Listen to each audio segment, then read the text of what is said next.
देखने और सुनने वालों की खिदमत में मोहब्बत भरा सलाम। नाज़रीन, अमेरिका से बड़ी गर्म खबरें आ रही हैं और इस वक़्त पाकिस्तान में भी खलबली मची हुई है। अब्दुल क़य्यूम साहब हमारे साथ हैं। असल में ये प्रोग्राम हमने कल करना था, मगर कल क्योंकि किसी मसरूफ़ियत की वजह से सर के पास वक़्त नहीं था। जनाब, क्या देख रही हैं? अमेरिका से तो बड़े ख़तरनाक बयानात आ रहे हैं पाकिस्तान के बारे में। ये सही बात है मुबारक साहब।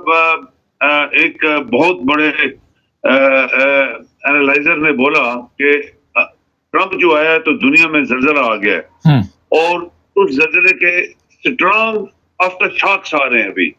यानी पूरी दुनिया के लिए ट्रंप का आना एक अजूबा बन गया है, क्योंकि ट्रंप एक दिलेर, एक जानदार आदमी है और उसकी अपनी एक विजन है, उसका अपना एक रास्ता है काम कराने का और करने का।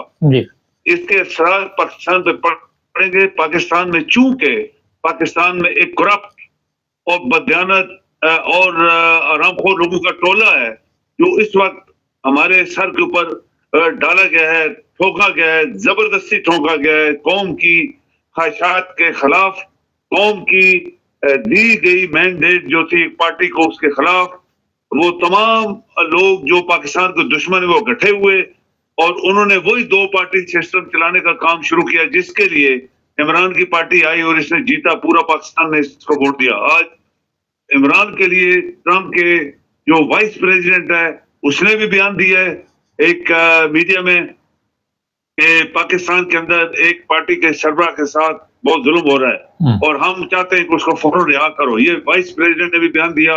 उसके एडवाइजर जो ऑलरेडी दे बैठे और ट्रंप ने खुद पता है आपको कि उसने बकायदा एक मैसेज दिया है कि ये जो हुकूमत है उसको मैं एक्सेप्ट नहीं करता हूँ, ये इलीगल, ये जायली हुकूमत है, जायली वजीर आजम है, जायली इसका चीफ ऑफ आर्मी स्टाफ है।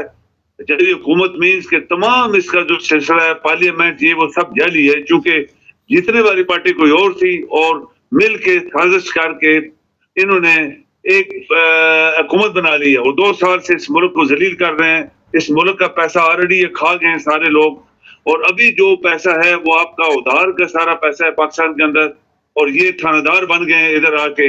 आपको पता है जो आपका मिनिस्टर ऑफ इंटीरियर जो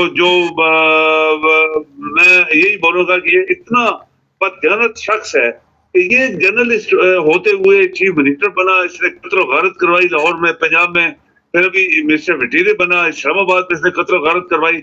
इस बंदे को, इलेक्शन कमिश्नर को, चीफ ऑफ आर्मी स्टाफ को, इस वजीर आजम, इसके सारे टुकड़े को, इस जरदारी गद्दार जो बहुत बड़ा पाकिस्तान का गद्दार और ठग है, वो प्रेसिडेंट इसीलिए बना हुआ है कि प्रेसिडेंट के अंदर एक शिक है कि प्रेसिडेंट के खिलाफ कोई केस नहीं बनेगा, तब वो ऊपर जाके बैठता है हमेशा और नीचे इसके टोले। इन सब के खिलाफ मेरे ख्याल में मुबारक साहब, अगर आपकी कौम ये जजेस ये जिंदा हों तो इनके खिलाफ गद्दारी नहीं, इनको डायरेक्ट भी फांसी दें, इनकी जायदादें जब्त करें खानदान के साथ और हमेशा के लिए ये गंदगी पाकिस्तान से मिटाएं।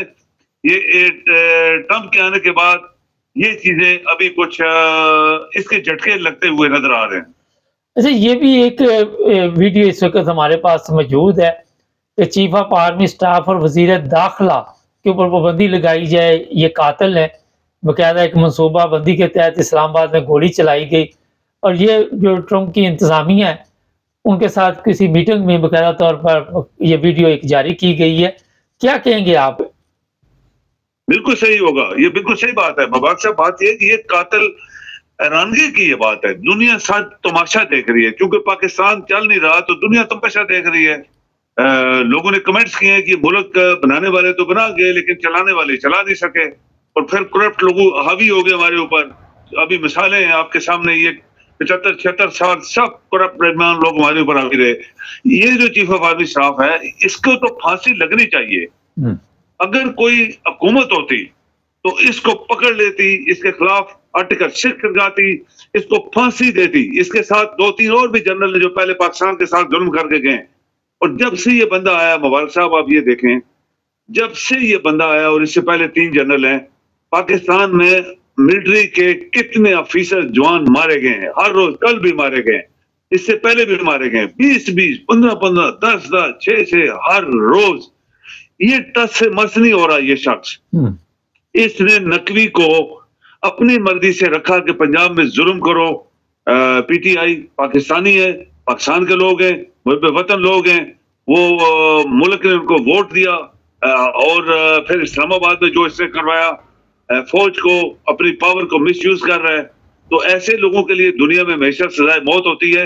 अगर अमेरिका जैसा मुल्क में ट्रंप जो है कितने जनरलों को उसने उड़ा के रख दिया था, और बाइडेन ने जिन जनरल्स को निकाला था, ट्रंप ने उनको वापस अपनी पावर से वापस बुला के उनको तनख्वाहें भी दे दी हैं।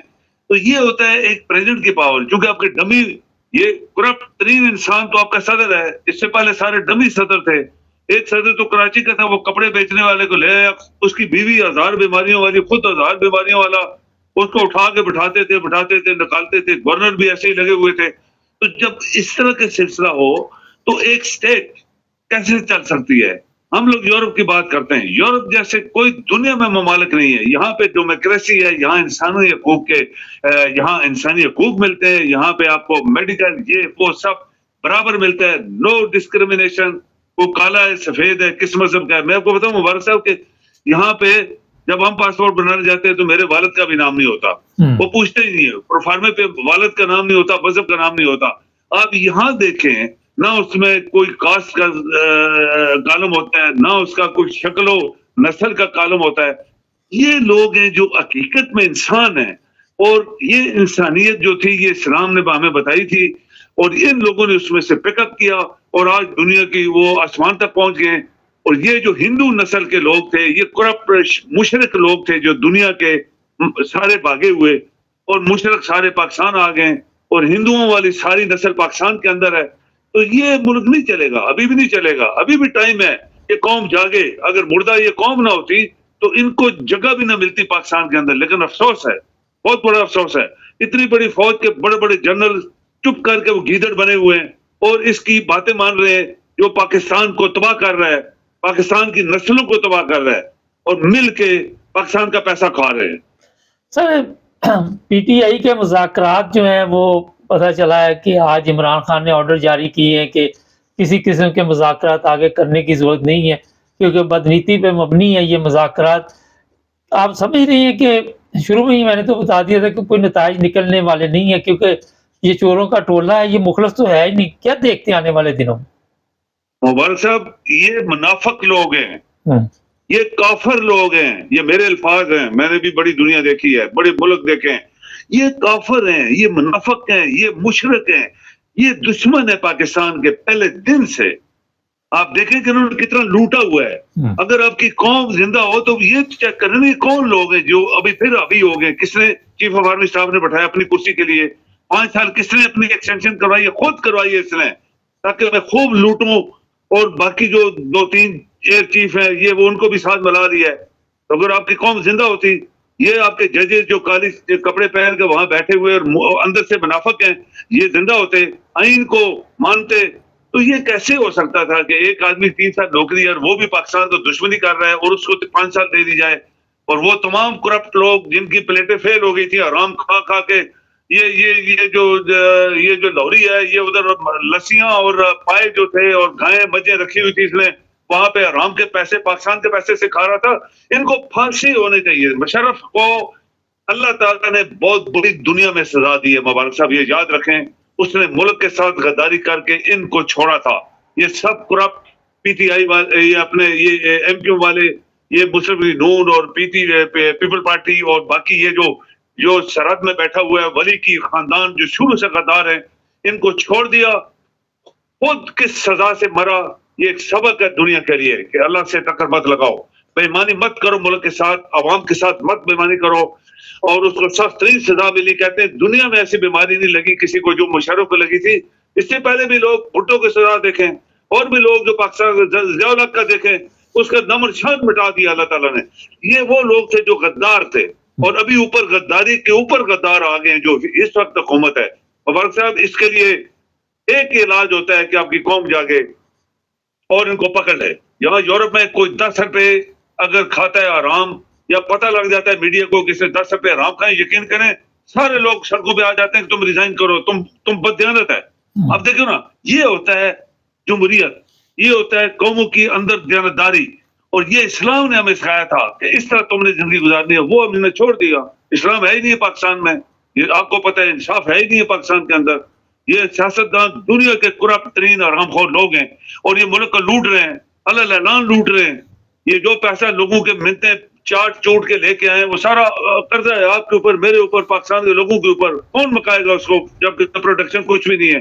तो ये चीजें ट्रंप के आने के बाद अभी बहुत जर्जरा है। और कल एक अमेरिका का एक बंदा डिस्कस एक एनालाइज कर रहा था कि ट्रंप इस वक्त उन लोगों का साथ देगा जिन लोगों के साथ जुल्म हुए हैं और जो हुकूमत में नहीं है, जो अपोजिशन पार्टीज के लोग हैं या जिनके साथ जुल्म, ट्रंप उनका साथ देगा। और ट्रंप की बात जो मुंह से निकाल देता वो करके दिखाता है। उसने बोला, देख लो इसने इलेक्शन कैंपेन में क्या क्या बोला था, पहले दिन ही उसने क्या क्या किया।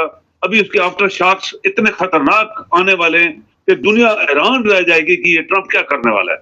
सर, रूस के सदर ने भी मुलाकात के लिए ट्रंप के साथ ये बताया जा रहा है मीडिया पे कि ख्वाहिश ज़ाहिर की है। आप देखते हैं कि तीसरी जंग अज़ीम फिलहाल तो टल गई है। मेरे ख्याल में मुबारक साहब, चूंकि ये ट्रंप जो है इसने एक बात कही है कि मैं प्रेसिडेंट ऑफ पीस, मैं किसी को मरते नहीं देख सकता। और जो जुल्म हुआ है गाजा में और इधर लोग मरे हैं नेचुरली, ये यूक्रेन का सदर जो था इसने मरवाई सारी दुनिया। अगर ये अक्लमंद होता तो ट्रंप ने बोला अगर मैं होता सदर तो मैं कभी भी जंग होने ना देता। और गजा वाली भी जंग जो अभी जो धमकी मार के उसने बंद कराई, वो कहता मैं इधर भी धमकी मार के ये सब कुछ करवा देता, लेकिन मैं सदर नहीं था। और बाइडन इनके साथ मिला हुआ था, बाइडन ने मरवाई है दुनिया गजा में।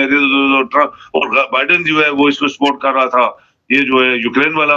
अमेरिका इनको सपोर्ट नहीं करने वाला। और आपको पता है कि ट्रंप ने बहुत बड़ा यूरोपियन यूनियन को प्रेशर डाला हुआ है।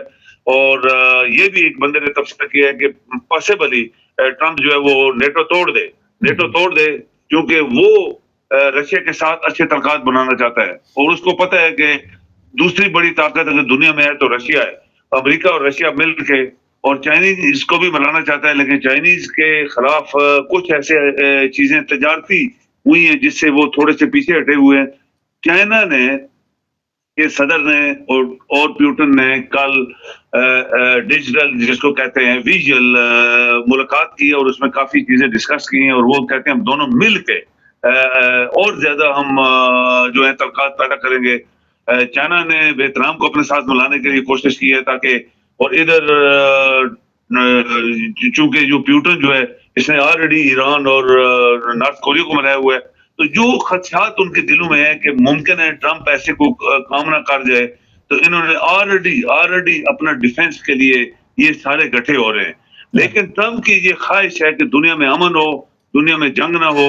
और जो मामला अभी फिर उसने, आपको पता है कि ट्रंप जो बात करता है, ये एक बंदे ने कहा, अमेरिका ने कहा जो ये बात करता है करके दिखाता है। उसने फिर धमकी दी है कनाडा को कि तुम्हारे ऊपर मैं बहुत ज्यादा चार्जेस लगाने वाला हूँ। और बाकी ये यहाँ तक एक बंदे ने तबसरा किया है कि ये ग्रीनलैंड को तो नहीं छोड़ेगा, ग्रीनलैंड ये कब्जा कर ही लेगा जो मर्जी हो जाए, क्योंकि ग्रीनलैंड में ना कोई आबादी है, ना कोई फौज है, ना कुछ भी नहीं, रकबा है। और ट्रंप की नजरों में है कि ये इलाका मैं लूंगा।